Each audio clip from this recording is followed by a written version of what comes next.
Tanda telur busuk, sahabat semua, bila kita lihat cangkangnya retak dan berlendir. Dan indikasi ini, sahabat semua, bisa telur itu tidak bisa dimakan.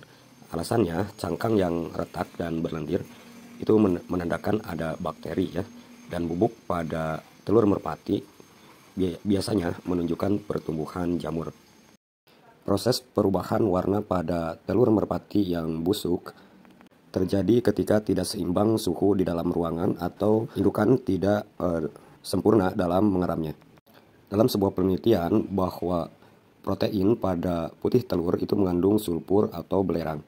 Nah, sulfur ini bergabung dengan hidrogen selama proses denaturasi dan menghasilkan hidrogen sulfid, gas yang beracun yang biasa kita kenal dengan aroma telur busuk.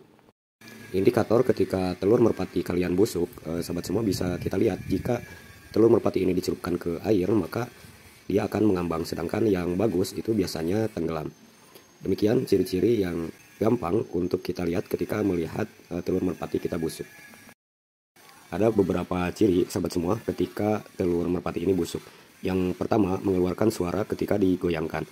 Yang kedua, aromanya tidak sedap, dan cangkang telur yang busuk itu biasanya retak. Dan yang terakhir, bagian putih dan kuning telurnya itu berwarna. Sahabat semua, apakah mengkonsumsi telur yang busuk itu berbahaya? Dalam sebuah penelitian, mengkonsumsi telur yang busuk itu dapat mengakibatkan diare, mual, ataupun muntah ya. Nah, pada kasus ini, gejala ini bisa terjadi ketika waktunya 12-15 jam ketika kita mengkonsumsi telur yang busuk. Apalagi mengkonsumsi telur merpati yang sudah ada embrionya. Bila kita lihat telur merpati yang segar, dari segi warna kelihatan pekat dan memiliki banyak kandungan nutrisi yang lebih baik, pekat warnanya yang sangat mencolok dan menarik.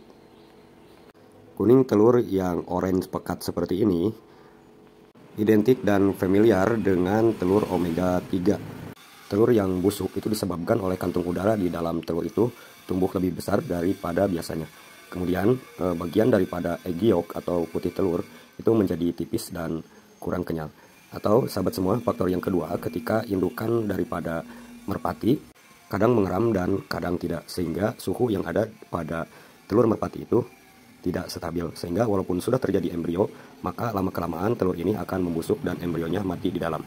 Ini merupakan salah satu contoh ketika telur merpati ini gagal ditetaskan walaupun sudah ada embrio. Dan biasanya ketika sudah ada embrio ini, merpati sering keluar kandang mencari makanan. Yang kedua, ketika ditinggalkan oleh kedua indukannya, biasanya kandang kita tidak nyaman.